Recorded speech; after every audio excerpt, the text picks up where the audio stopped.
Thanks, Ken. I don't think Ken should be allowed to get out of the room without my recognizing that he was announced today as the recipient of the Engelmore Award for Contributions in Artificial Intelligence. And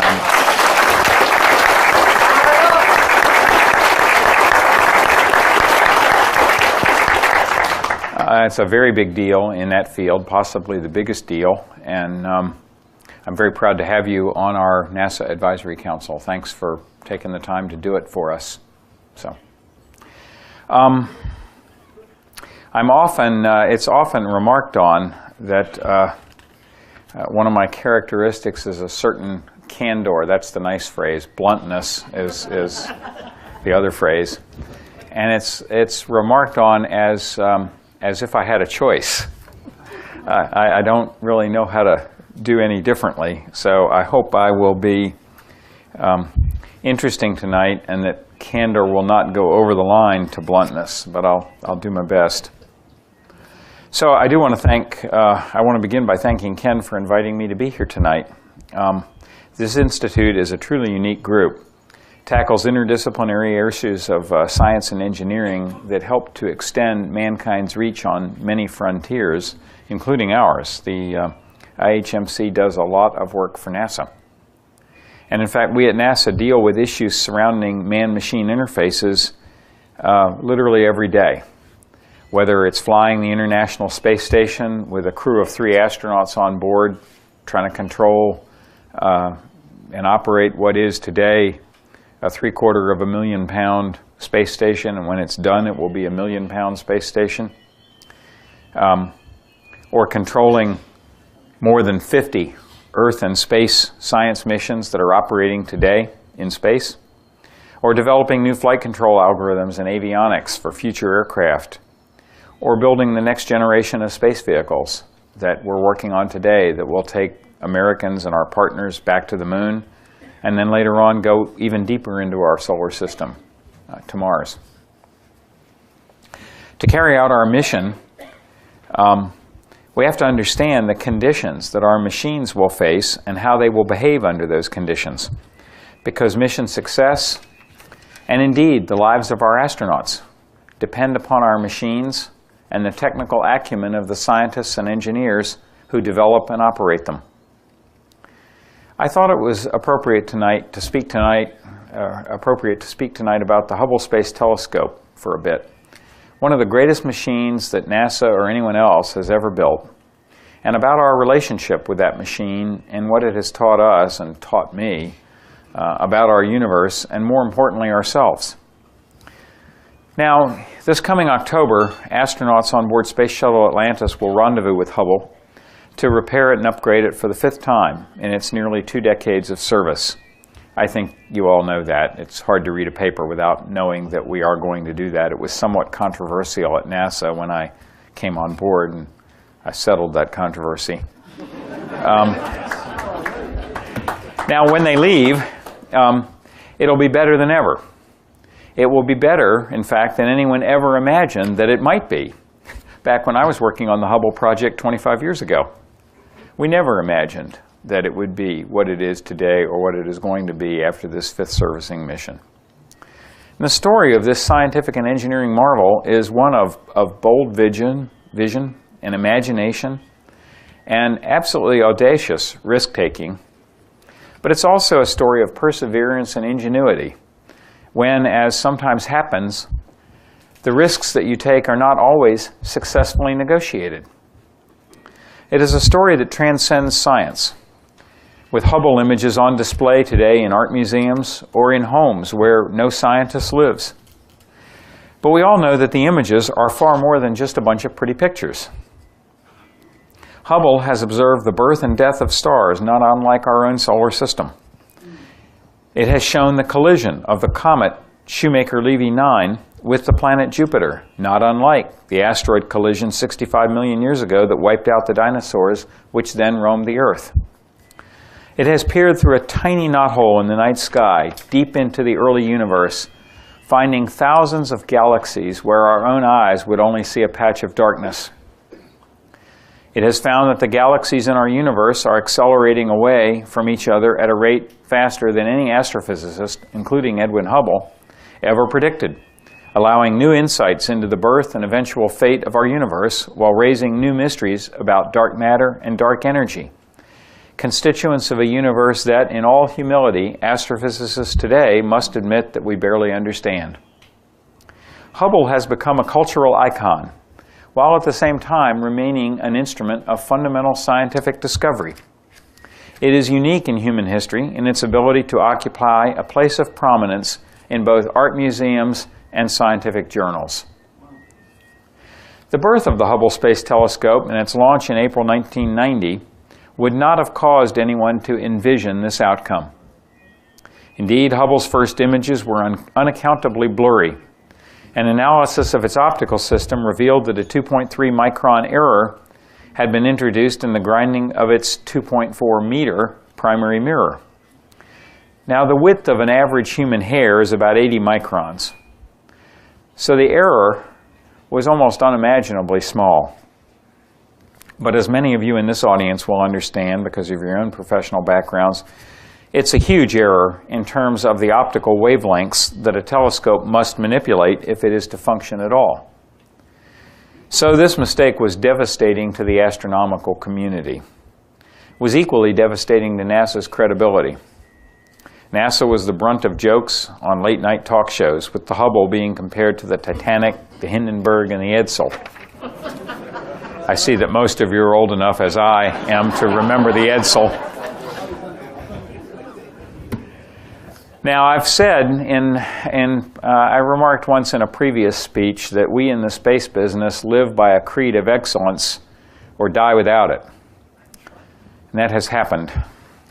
And with the Hubble, we faced a situation where this small error left unchecked called into question our ability to live by that creed.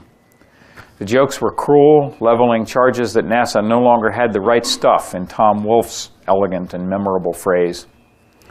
While such talk unfairly denigrates the many dedicated engineers and scientists and technicians who work late into the night to maintain the high standard of almost all our endeavors, even the slightest error on such a highly visible project calls into question what happened, and above all else, who was to blame.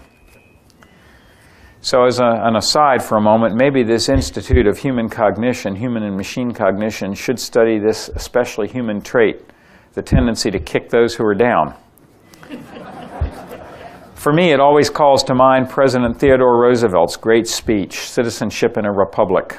You should Google it, with its famous excerpt about the man in the arena. Few of those offering criticism of the Hubble mistake were capable of understanding its nature or origin, or indeed anything else of how the Hubble was designed, or of the exacting tolerances to which it had to be built, or of the trade-offs that engineers face when deciding how to allocate scarce resources to multiple competing concerns. As someone who has served on numerous failure boards and has had to lead teams out of despair, I can only say that criticism from those who are both inept and uninvolved serves no useful function.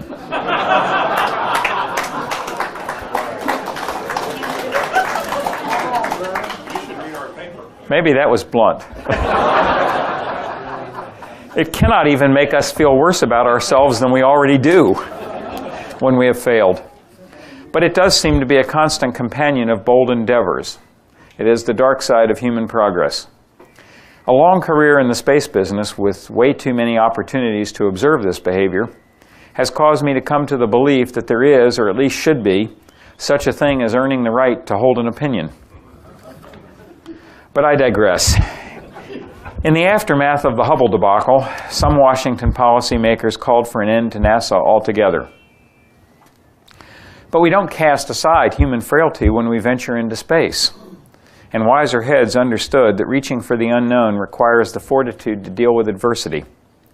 As President John Kennedy warned the Congress and our nation in May of 1961, when, with 15 minutes of human spaceflight to our credit, he set forth the challenge to go to the moon, and said, if we are to go only halfway, or reduce our sights in the face of difficulty, in my judgment, it would be better not to go at all.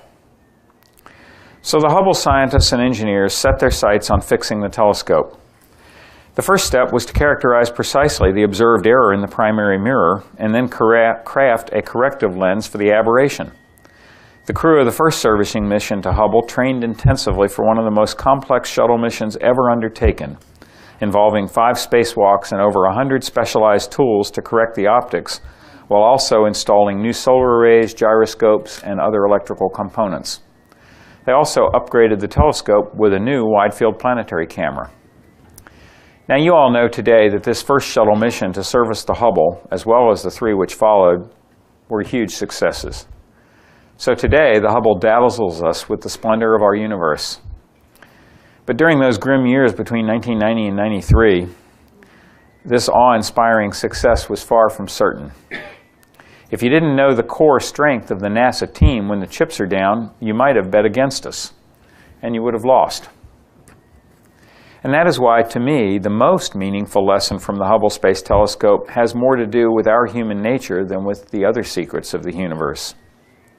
That is, in the face of adversity, we must resolve to persevere. To that end, I know, because I see it every day, that NASA still has the right stuff. So I think I should take a moment to acknowledge those who have and who will risk their lives to make the Hubble Space Telescope such a success. Every astronaut I know who has been on a Hubble mission, and many who haven't, has a special place in his or her heart for that machine.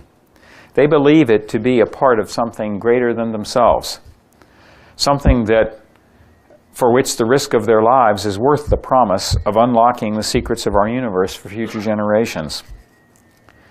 Dave LaCrone, the Hubble program senior scientist and a former co-worker of mine, once said, "We are privileged to be the first generation of Homo sapiens to gain a clear and deep view of the visible universe. And what we see out there is staggering in its beauty, awesome in its scale, and shocking in the way that it has upended our preconceived notions about how nature works. You don't have to be a scientist to grasp it. Any thinking person who has come in contact with Hubble images and Hubble discoveries seems to find exhilaration in the notion that our place in the grand scheme of things is now better defined than in all prior human history." Dave is so right. And yet his comment makes a great preface to an observation I now want to make. It might set you back a bit. Science is not everything we do at NASA, nor should it be. And while the advancement of science is of fundamental importance at NASA, and scientific discovery has a key role in human spaceflight, it is not the most compelling reason to do it.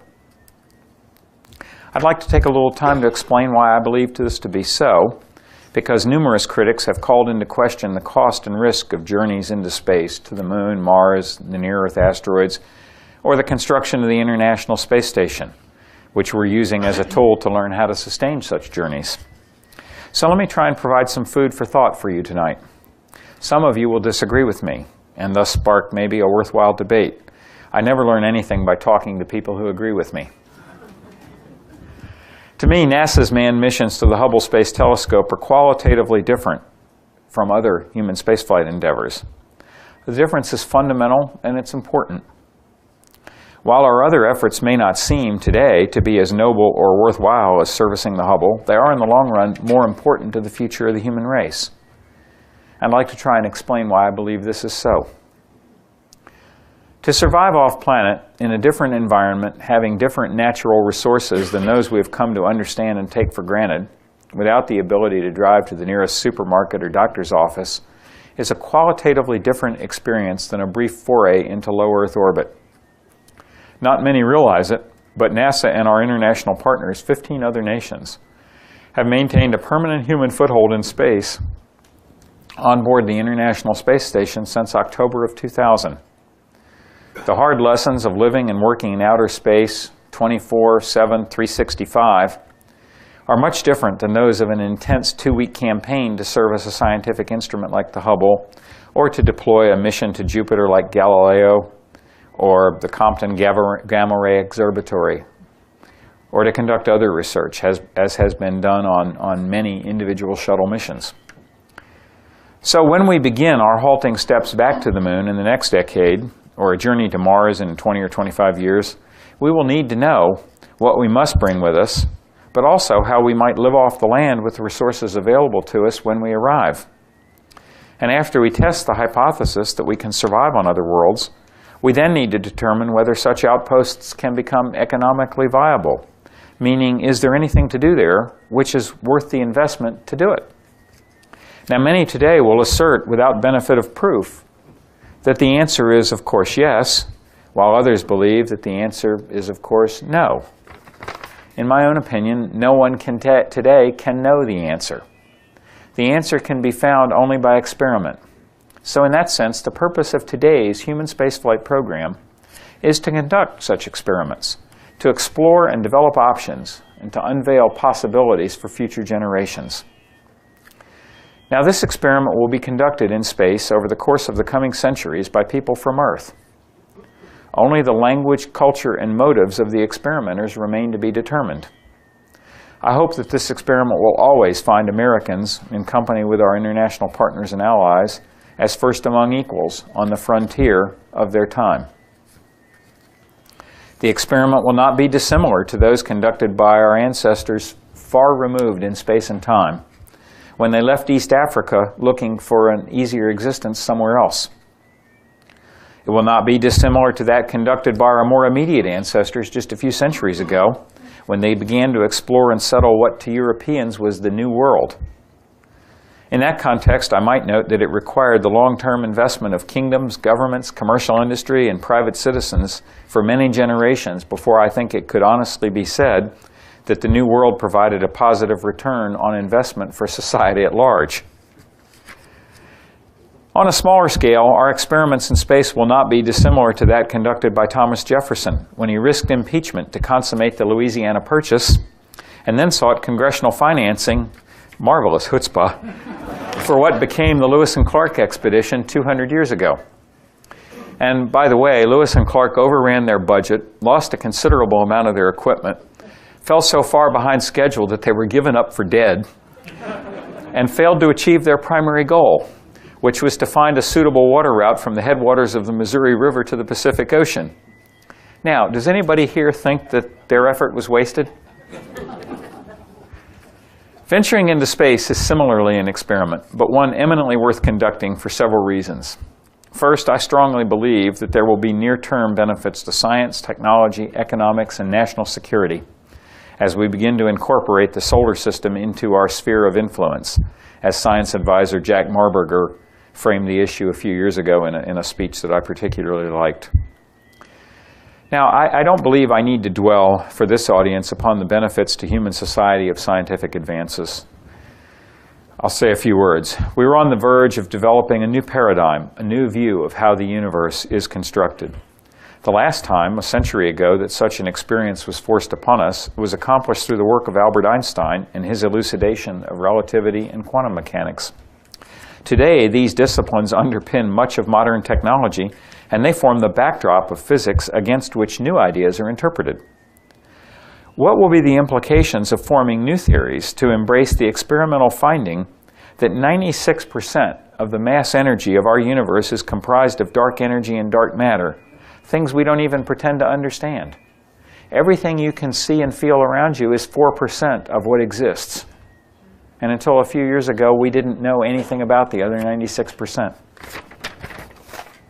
Regarding technology, what is the benefit to a society which learns how to do what no one else has ever done? No human activity is more demanding across a broader range of disciplines than space exploration, nor is there any which produces greater returns from its mastery. 2 generations and more ago, in what I consider to be the best speech he ever gave, President Kennedy said, quote, "We choose to go to the moon in this decade and do other things not because they are easy, but because they are hard. Because that goal will serve to organize and measure the best of our energies and skills." And he went on. Now, as a nation, we're still reaping the benefits of the Apollo investment, but they're coming to an end. America is no longer supreme in the world marketplace, not even in aerospace. It is time to move the goalposts, to define some new hard things, and to move outward again for precisely the reasons President Kennedy articulated so long ago. I also believe that a vigorous civil space program offers collateral benefits to national security. When I've spoken of this in the past, it has usually elicited some amount of surprise. But I think those who are surprised take too narrow a view of national security. For the last century, the United States has been a world power, even if at times we didn't aspire to it or even recognize it. And as such, we have assumed certain responsibilities for leadership on the world stage. In that capacity, it is inevitable that we have been and will again be called upon to make decisions and take actions that displease other nations and societies. We can't please everyone, and we can't retire from world affairs. So if that's true, it is equally true that we cannot prosper if every hand is against us. If we must do hard things, it behooves us also to undertake activities which easily attract allies and partners, things which bind others to us in the world community. And no activity has shown itself to be of greater inherent interest and excitement to others than the exploration and development. So I ask, what is the value of being a nation, a society, which leads the world in an endeavor which excites all others, one in which every nation that can do so seeks to partner with us?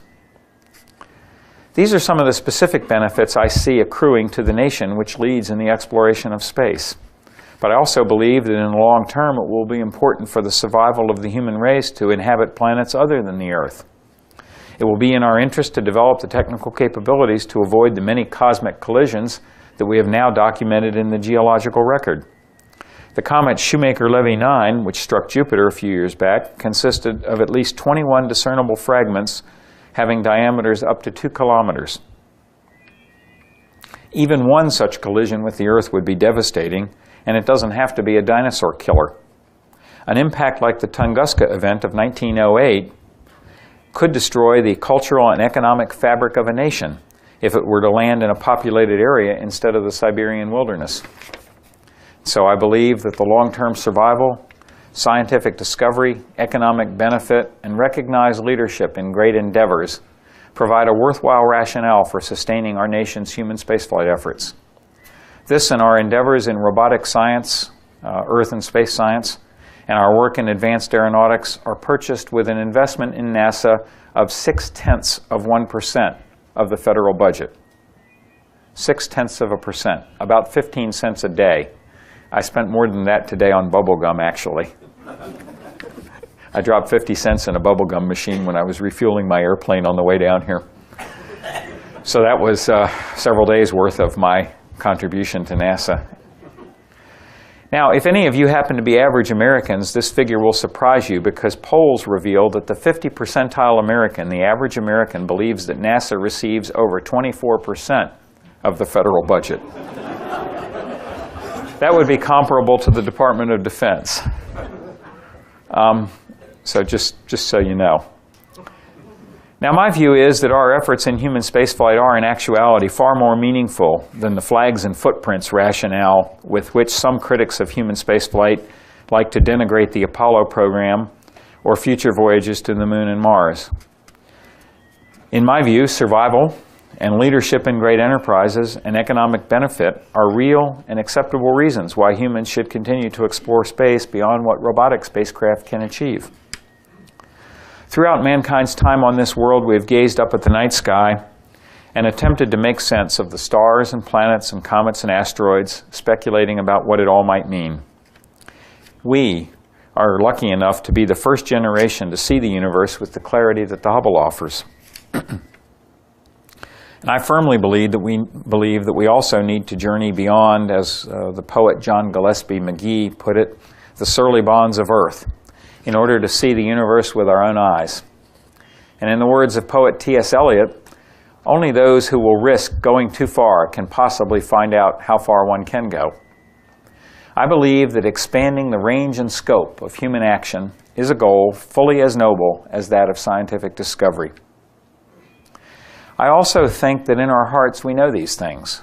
We know that space is the frontier of tomorrow, and that the frontier can only be ours with boots on the ground.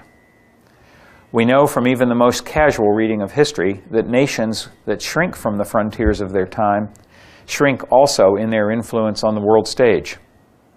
We know these things, and yet we also see that Americans today do not feel the urgency for preeminence on the space frontier that we felt in the 50s and 60s. Sometimes I wonder if we're a bit tired or distracted from other urgent crises to recognize what that preeminence means for America. And so I am reminded of Edgar Allan Poe's gallant knight in search of El Dorado, and who, in his fatigue, asks a pilgrim shadow where it might be. Over the mountains of the moon, down the valley of the shadow, ride, boldly ride, the shade replied, if you seek for El Dorado. Sometimes there is just no rest for the weary. Thank you very much.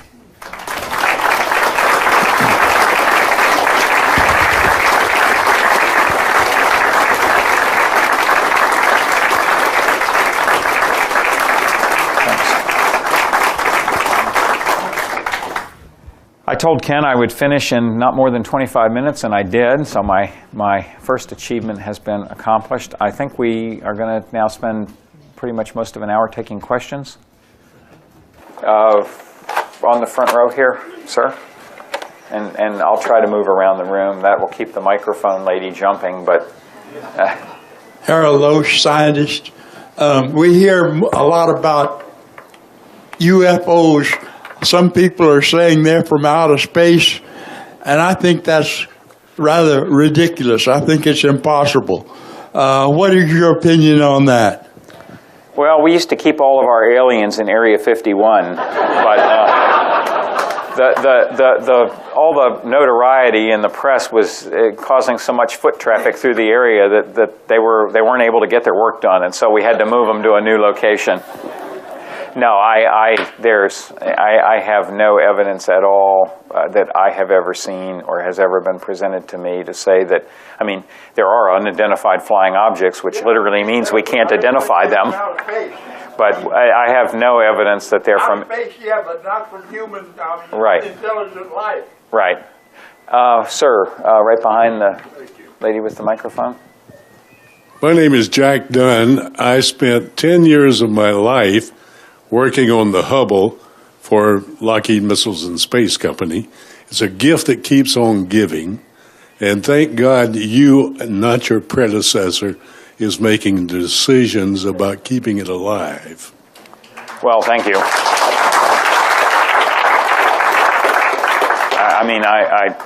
You know, my predecessor made the decision he made in the time period right after the loss of Columbia, and I think it was very understandable why that decision was taken as it was. And I was very clear at the time that we announced that we would do a Hubble servicing mission that it had taken us 18 months of hard work to figure out a way to be certain that we could do it without unduly risking another astronaut crew. Because in the Hubble orbit, they don't have the opportunity to go to the station if something goes wrong with the shuttle. And so we worked very hard to remove some risk. So while I can understand that why the prior decision was done, I am glad that we pushed hard on it. So perseverance again. Sir. Thank you.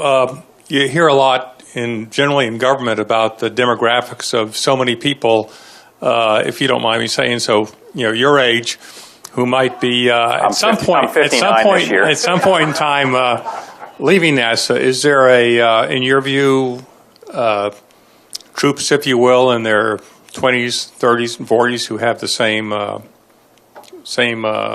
gumption that you had at that point? Well, I think the thing you want to do is recognize that the gentleman is making the point that the demographics of the aerospace industry, because of the Apollo and defense buildup in the 60s, 50s, 60s, early 70s,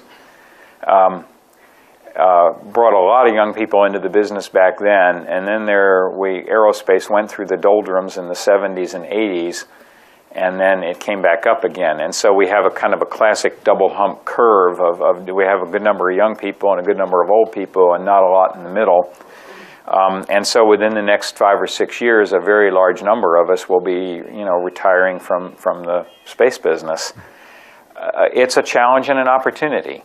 The challenge is that an awful lot of what makes things work can't be written down in books. I wrote a book. I know that you can't write it all down in a book. And so that is the kind of lore which is passed on from master to apprentice.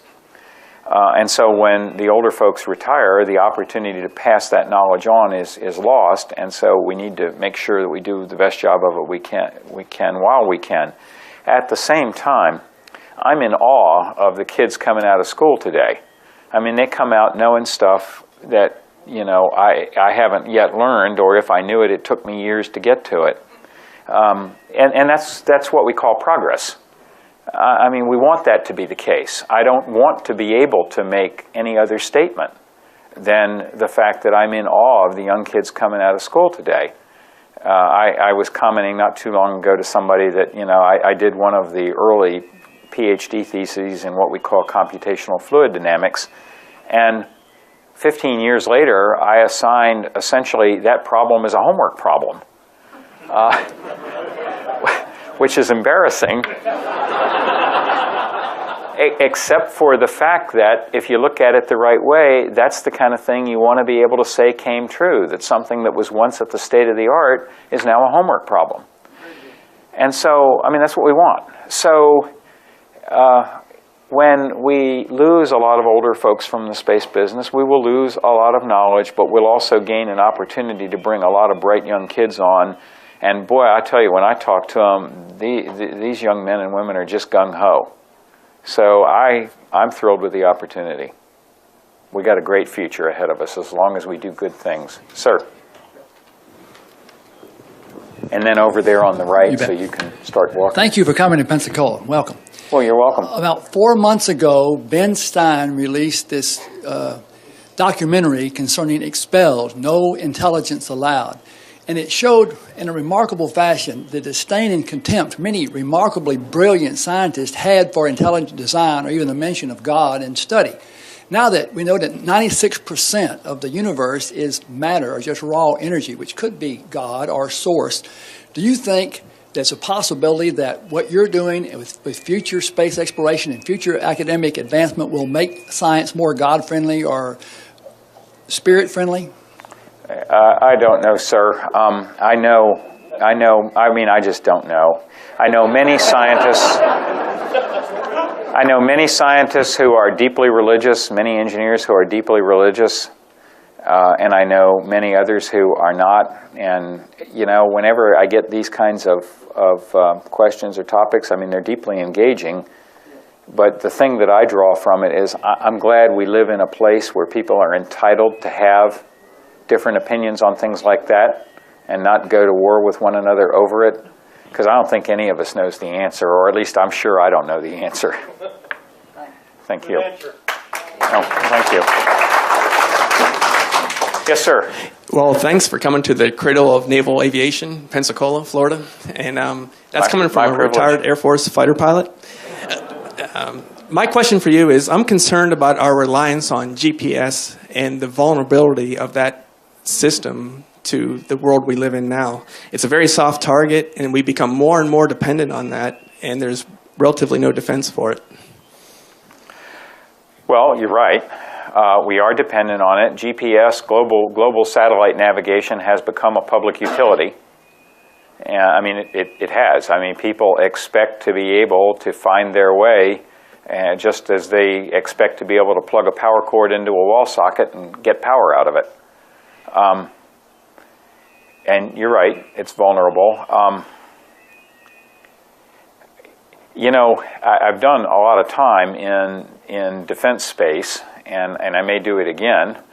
But right now I'm running the civil space program, and NASA's not involved in those issues, and I really need to keep a boundary between defense space and civil space so that I'm sort of staying in my own swim lane. And so other than agreeing with your point that we really need GPS in today's world, and that it is obviously a target, if somebody wants to make it a target, I should probably just stop there. Thanks, though. Well, I mean, I run the civil space program, you know. When, in another incarnation, who knows? Yes, ma'am.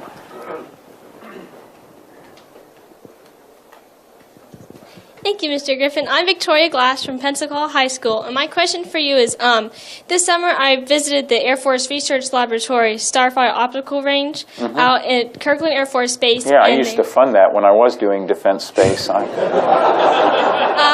And they had mentioned about how the Hubble telescope was made to avoid the atmospheric turbulence with pictures, and I was wondering if you could tell me a little bit more about that for my science fair project. You mean atmospheric turbulence or correcting for it with the Starfire optical range? Whatever you think would be best.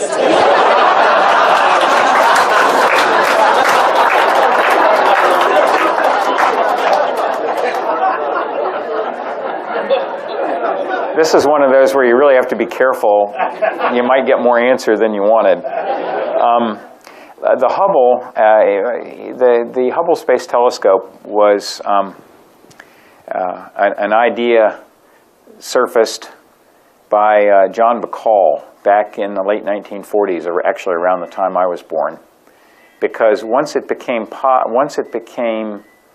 clear that it was going to be possible to put orbiting satellites up above the Earth's atmosphere, and the development by Germany in World War II of the V-2 rocket caused knowledgeable people to realize that that was something that would only be a few years away. People started speculating on what they could do with such a capability, and astronomers, of course, at that time and even today, were hugely hampered by the Earth's atmosphere. First of all, it absorbs a number of wavelengths of light. You can't see through the atmosphere in the infrared. You can't see through it in the ultraviolet. You can't see through it in certain microwave regions, which are absorbed by water vapor. So the Earth's atmosphere is, quote, transparent. It's transparent to our eyes because our eyes are adapted to being able to see in the light that gets through the atmosphere. But it's not very transparent. And even where it is transparent, it has what are called turbulent eddies in it. And those turbulent eddies, just like the heat waves rising from a hot sidewalk or a road, when you look through it, it distorts the view behind it. So that messes things up for astronomers. So from the time they began thinking about satellites, they began thinking about the advantages that would accrue to putting a telescope either on the moon or in orbit. That vision was finally realized when the Hubble was put up. And because it's above the atmosphere, it gets above the atmospheric turbulence and allows us to see deep in space. Now, the downside is that it's really hard to put big things up in space. It is rocket science, actually. And so the Hubble is not the biggest telescope by far that's ever been put together. I mean, the Hale telescope out in California was put together in the late 40s and early 50s is twice as big. But it's the biggest telescope people could put up with the technology we had at the time, and it does allow us to see quite deep into the universe. So there are trade-offs. Now, in more recent years, as back when I was with Strategic Defense Initiative, which created and funded the Starfire optical range, people have worked out technical methods for correcting for the atmospheric aberration with very precise lasers and things like that, and what we call deformable mirrors. It's possible by, say, shining a laser up through the air and then detecting the laser energy which backscatters from the upper atmosphere to measure the aberrations. Because you sent up a perfectly pure laser beam and what you get back is crud. So you can measure the crud and correct it. Now, the second part of that is, how do you correct it? Well, if you're going to correct it, you have to be able to alter the telescope's figure, the mirror, the figure of the telescope mirror, to just exactly compensate for the atmospheric distortions. And you have to do that very, very, very quickly. However, today, our electronics, our processing capability with computers, and our ability to put together lots of tiny actuators on the backs of our mirrors and push or pull them in time with the aberrations which are being measured and the corrections computed, allows us to make very large mirrors or segments of mirrors where we correct for the atmospheric aberration, and then we can get the effect of one large mirror that's outside the atmosphere. So it is becoming possible to build telescopes on the ground which are both large and not badly affected by atmospheric turbulence. However, nothing solves the problem of water vapor, lack of transparency in critical wavelengths, and also dwell time. When the Hubble took the picture that I talk about, that what we call the Hubble Deep Field, looking through a particular spot near the constellation Fornax where there just don't happen to be any nearby stars, the Hubble dwelt on that for almost 2 weeks of observing time, one orbit at a time, building up 2 weeks of observing time. You can't do that on the ground. I mean, once the Earth rotates out of, you only have a fairly narrow window that you can look up through the thin parts of the atmosphere and gather the light. So there will always be a place for ground-based telescopes, and for the foreseeable future there will always be a place for space-based telescopes, because they do different things. I'm sure that's way more answer than you wanted. And I could give you more, but I'll have mercy. Another question. Let's go to the back of the room. We haven't done anyone in the back. So there's a gentleman there, and then the lady in purple next. Okay. Thank you I think first, Dr. that is Griffin, for purple, showing right, up here ma'am? today. Yeah. Did I have that right? Thank Yes, you for sir. showing up here today. Your time is certainly very appreciated. I have a question for you. You mentioned earlier the migration to the new world, and I think that's really a great metaphor for the move to space. The thing that really fueled the migration to the new world was commerce and the ability of industry and commercial properties to develop something for the new world. So, excuse me, my question is, just from your experience, what do you see being, for lack of a better term, the commercial hook, the thing which is going to make people say, okay, there's as gross as it might be to say, there's money to be made in space. Where do you see that happening? Well, see, I don't know. That's the point. And neither did our ancestors of centuries ago know when they came here. Let me remind you of a couple of interesting facts that we study when we were kids in school and sort of forget. The first cash crop to come out of the New World was tobacco from Virginia. Now, raise your hand if you think that tobacco has been the most important product to come out of the New World for Europeans.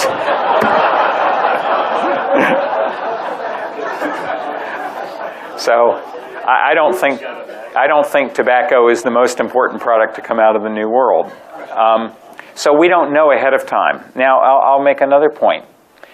If you read in, I believe in Stephen Ambrose's Undaunted Courage, the story of the Lewis and Clark expedition, in the back you can read Jefferson's letter to Meriwether Lewis and William Clark, where he made the point that I made in the speech, that one of their primary objective was to find a water route to the Pacific for the purpose of enabling the fur trade, which was huge. The trade in beaver pelts from the early 1800s through around 1840 was huge. Now, Jefferson was as smart a president as we will ever have, as smart a world leader as there has ever been. And, I mean, the country owes an enormous amount to Jefferson's leadership from the Declaration of Independence and onward. So this incredibly smart man couldn't see past the fur trade. I don't think I'm smarter than he was, and I don't think any of us are. So I retreat to the line I used in my speech. Our job is to push the frontier and develop options so that just as we are the beneficiary of the options created by generations past, future generations will be the benefit of the options we create for them. Would it be okay if I reword, because I think I might have asked the question improperly? Certainly, there's no way to know what will be the benefit of going to space, or what benefits we may reap from it. I guess what I really meant to say is, are you, just being in the industry that you're in, are you seeing what is currently the quote-unquote fur trade, the thing that we think we're going after? That's what I really mean. The things we think we're going after now are scientific knowledge, okay? That some of which can really only easily be enabled by human beings on site, as well as, again, creating the technology and the capability to go where no one has gone before, to create the options for being lucky. That's what we're purchasing now.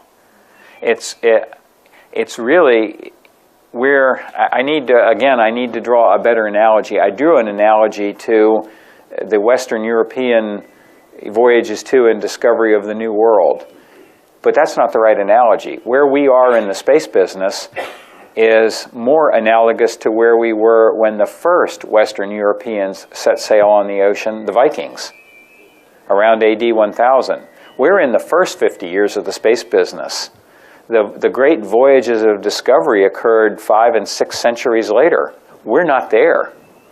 You know, we're in, you know, Viking longships leave what today is Scandinavia, and some of them come back.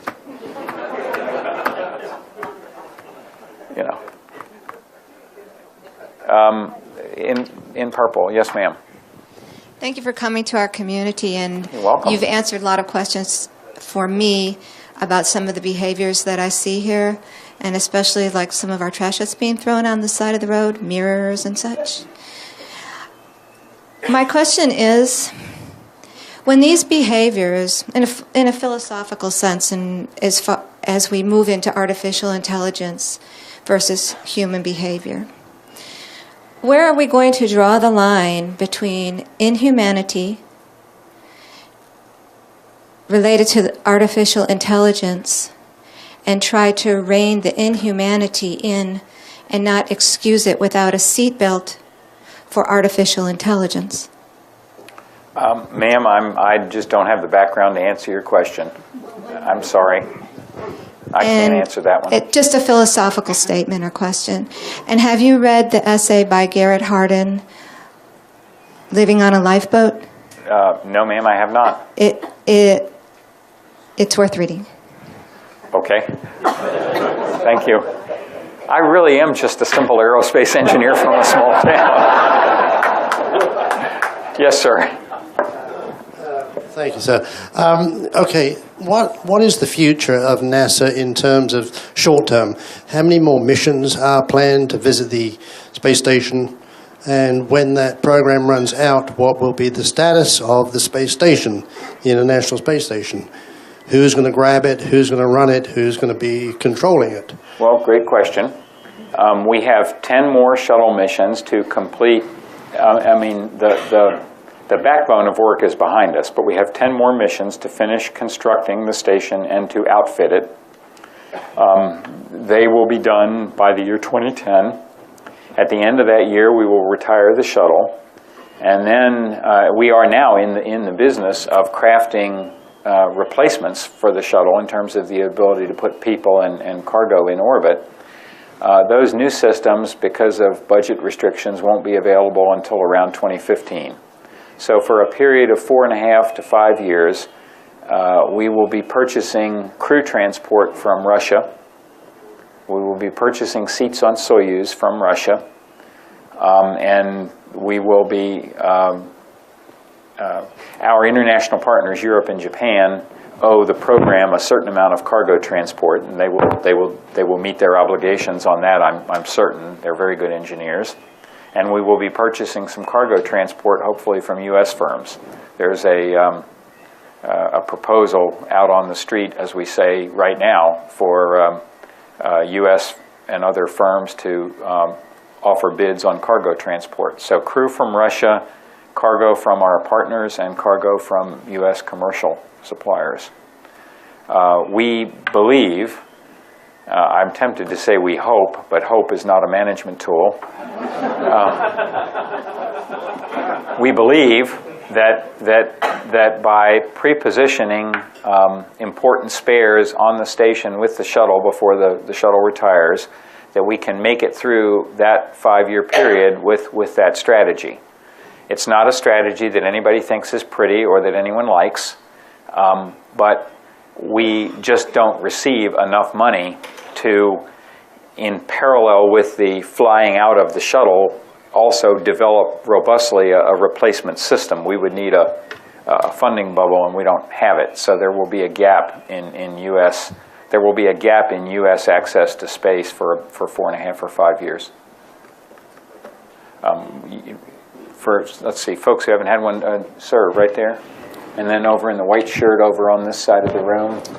Thank you for your comments tonight. I remember as a child, much like most people in this room, the excitement around the Apollo missions. I read with further excitement about the return to the moon.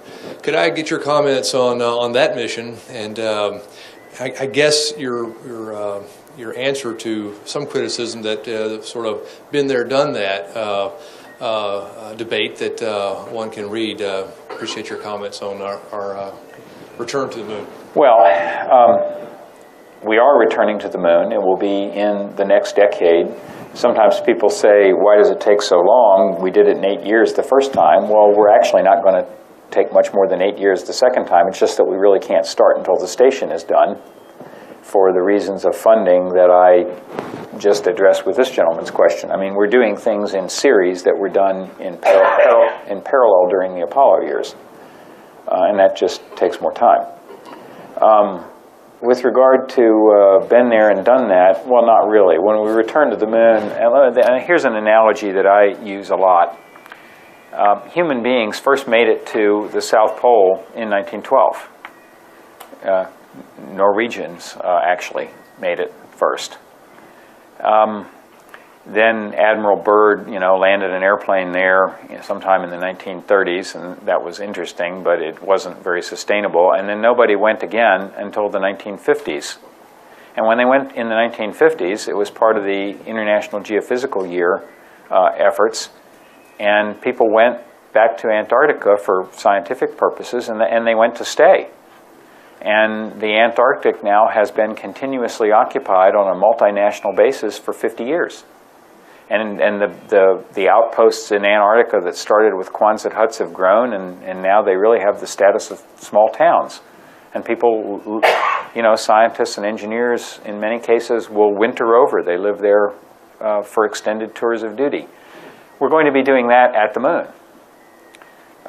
In 12 or 13 years, we'll have a small lunar outpost, and it will be capable of being permanently manned, and I think it will grow from there. So it's not been there, done that, and I believe that such an outpost will be sustained as long as it returns scientific value for the money. Even more than that, though, a lot of people say, well, we've been to the moon and we didn't find anything all that interesting. I mean, I disagree with that, but because I found it to be quite interesting, but I get a particular chuckle out of that one. Our total human time on the moon consists of less than 1 man-month. With all the 12 people who have been there and the explorations they've conducted, their time on target was less than a man-month. And the moon has a surface area the size of Africa. So you're going to a world, a separate world, the size of Africa, and you have 1 man-month of total time, and you've now knowledgeable enough to know forever that it's not interesting? I mean, how does that work? I'm not that smart. So I don't think been there and done that applies at all. Now, many people will say Mars is much more interesting than the moon. Even if the moon is interesting, let's go there. Well, actually, I agree. Mars is fantastically interesting. But if you want to go to Mars directly today, you need to be able to convince yourself you can do the following experiment. You need to be able to convince yourself that you can put a crew in a submarine, weld the hatch shut, and send them on a 3-year voyage around the world, and tell them not to come back anytime sooner than 3 years, and good luck. drop us a note and let us know how that works out. We can't do that today, and we've been building submarines for 100 years. Okay? 3 years into a Mars voyage, we need to know that when a crew opens a container of food, it will still be food and not garbage. We need to know that the machinery will still work, that the humans can still work in the environment. There's an awful lot about living and working in space that we just don't know. And so we're going to learn those things on the space station and on the surface of the moon, where you're 3 days from home and not 3 years from home. And so I would say, even if somebody, I don't agree, but even if somebody finds the moon to be an uninteresting place, at the very least, it's an engineering test bed for what we're going to have to know to go to Mars. So we have time for 2 more questions. Over in this side of the room. Yeah, Dr. Griffin, thank you for coming. Mike, I'm Mike. Please. Thanks, Mike. In regards to the previous comment about the budget shortfalls and things like that, is there any path to get funding from outside sources, say outside industries, even places like Walmart, McDonald's, anybody like that could be interesting? Anybody that would be interesting in helping fund these missions and keep it going instead of relying strictly on tax dollars? The activities in our system, okay, I mean, Europeans and Japanese do it differently, but in our system, activities of the United States government are requested by the President and approved or not by the Congress, and they come from the public treasury, and if there are donations to the public treasury, they go to the treasury. It's very hard for private citizens or companies, corporate citizens, to donate money to specific government activities, because the Constitution empowers the Congress as the final arbiter of what it is that the U.S. government does. And so in our system, it's not easy at all to do what you suggest. There are some exceptions, but it's not at all easy. So, one more in the yellow shirt, sir. Yes. I was just wondering what you envisioned, or maybe you already have a good plan as far as the next type of vehicle to replace a shuttle. Well, actually, yeah, we do have a good plan, or at least I think we do. And this is what I do for a living. It will look a lot to you when if you Google it and check. It will look a lot to you. We're calling it Orion. It'll look a lot to you like an Apollo spacecraft. If you don't notice the fact that it's more than twice as big inside and carries 6 people instead of 3 and some things like that. It looks a lot like an Apollo spacecraft because it must be able to go to the moon and return, and then later it must be able to be a crew entry vehicle for coming home from Mars. And when you're entering the atmosphere at high speed, there are only certain shapes that will work. Wings don't cut it with the material technology that we possess today as human beings. So it really kind of needs to look like a blunt body, and a number of different shapes could work, but the Apollo spacecraft shape was one of those, and we had a tremendous amount of data available on it. And I'm not one who believes in reinventing the wheel unnecessarily. So we adopted the Apollo shape of the 1960s and made it bigger so it could carry more stuff, but it's going to look a lot like that. Well, the second stage will be liquid fueled, but the first stage will be actually a shuttle solid rocket booster, which, although the shuttle solid rocket booster is today the most reliable piece of space transportation hardware in the world, with now over or approaching 200 successful uses in a row with no failures. Now, the solid rocket boosters, of course, have a checkered history, because on the 25th flight of the space shuttle, one of those was underwent a failure that cost us the Challenger crew and 7 astronauts. That was a tough day. The United States government has invested now 7 lives and many billions of dollars in making that particular piece of hardware very reliable, and it is. And so I am using it in the forward-looking architecture for replacing the shuttle. I think that has to be it for the evening. Thank you, Ken, again for having me.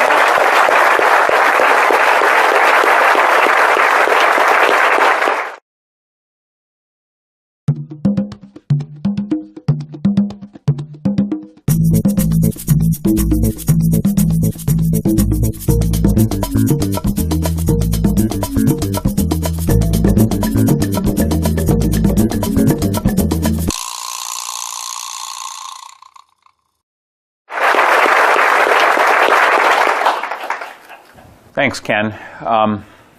I don't think Ken should be allowed to get out of the room without my recognizing that he was announced today as the recipient of the Englemore Award for Contributions in Artificial Intelligence. And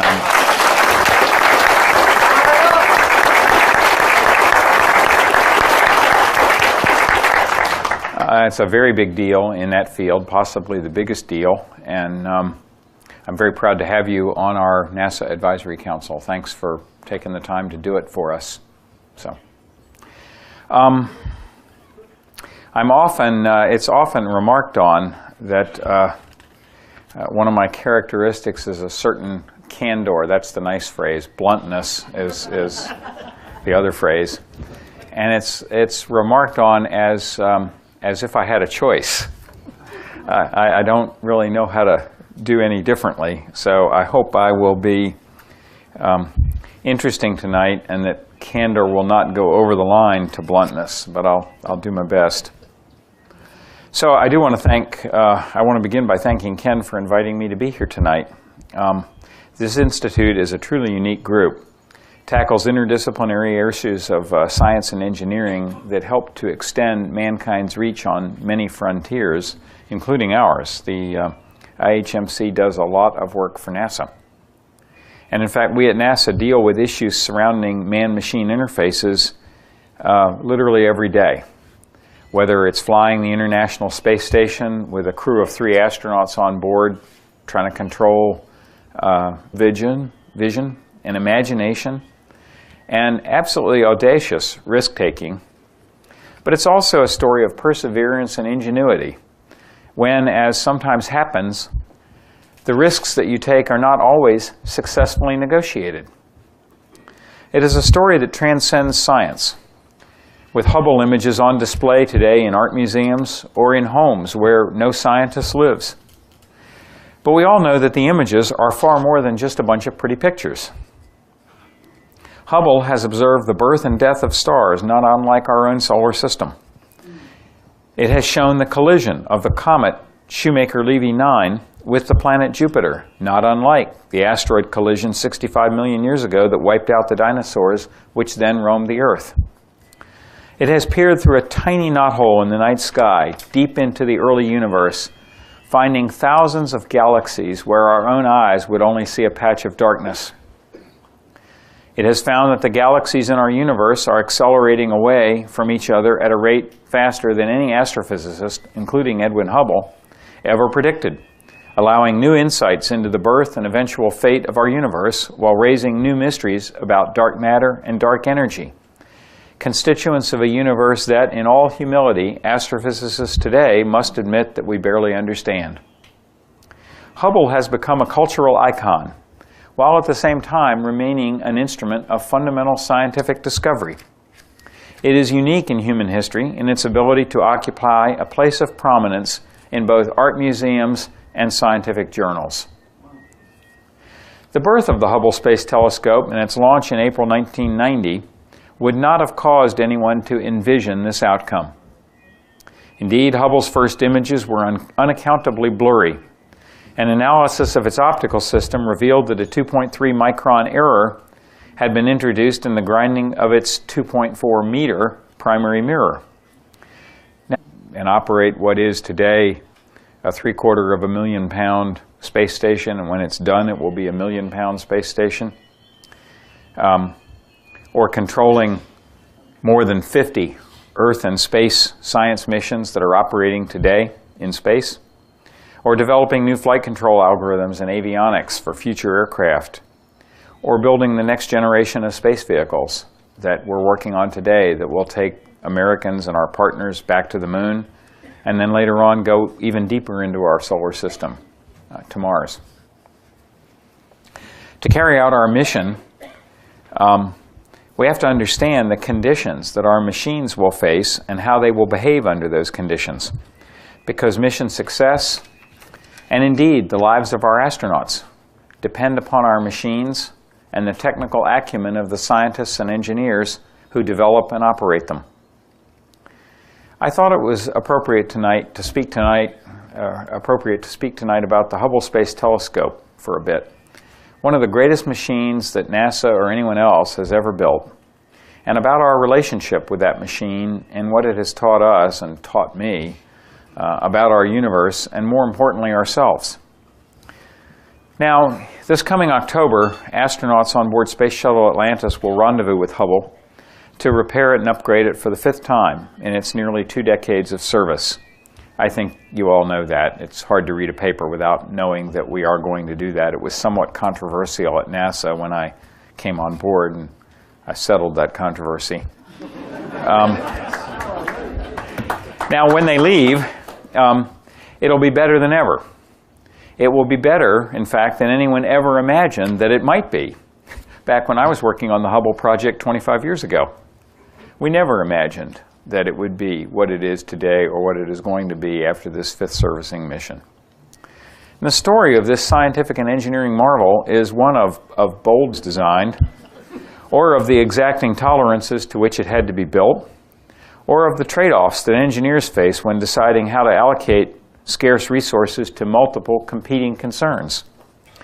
As someone who has served on numerous failure boards and has had to lead teams out of despair, I can only say that criticism from those who are both inept and uninvolved serves no useful function.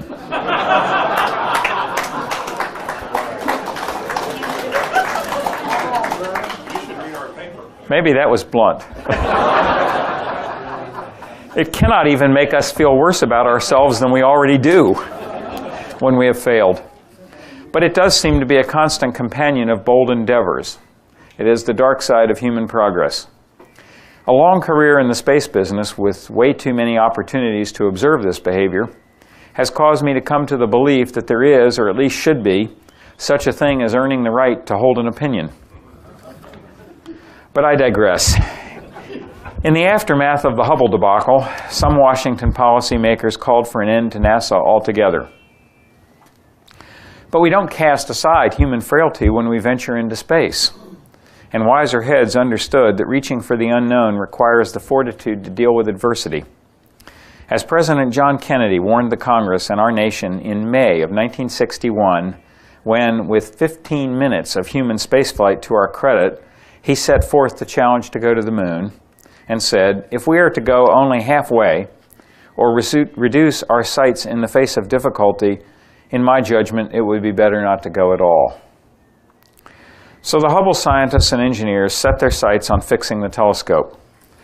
The first step was to characterize precisely the observed error in the primary mirror, and then craft a corrective lens for the aberration. The crew of the first servicing mission to Hubble trained intensively for one of the most complex shuttle missions ever undertaken, involving 5 spacewalks and over 100 specialized tools. Now, the width of an average human hair is about 80 microns. So the error was almost unimaginably small. But as many of you in this audience will understand because of your own professional backgrounds, it's a huge error in terms of the optical wavelengths that a telescope must manipulate if it is to function at all. So this mistake was devastating to the astronomical community. Was equally devastating to NASA's credibility. NASA was the brunt of jokes on late-night talk shows, with the Hubble being compared to the Titanic, the Hindenburg, and the Edsel. I see that most of you are old enough, as I am, to remember the Edsel. Now, I've said, I remarked once in a previous speech, that we in the space business live by a creed of excellence or die without it. And that has happened. And with the Hubble, we faced a situation where this small error left unchecked called into question our ability to live by that creed. The jokes were cruel, leveling charges that NASA no longer had the right stuff, in Tom Wolfe's elegant and memorable phrase. While such talk unfairly denigrates the many dedicated engineers and scientists and technicians who work late into the night to maintain the high standard of almost all our endeavors, even the slightest error on such a highly visible project calls into question what happened, and above all else, who was to blame. So as an aside for a moment, maybe this Institute of Human Cognition, Human and Machine Cognition, should study this especially human trait, the tendency to kick those who are down. For me, it always calls to mind President Theodore Roosevelt's great speech, Citizenship in a Republic. You should Google it, with its famous excerpt about the man in the arena. Few of those offering criticism of the Hubble mistake were capable of understanding its nature or origin, or indeed anything else of how the Hubble was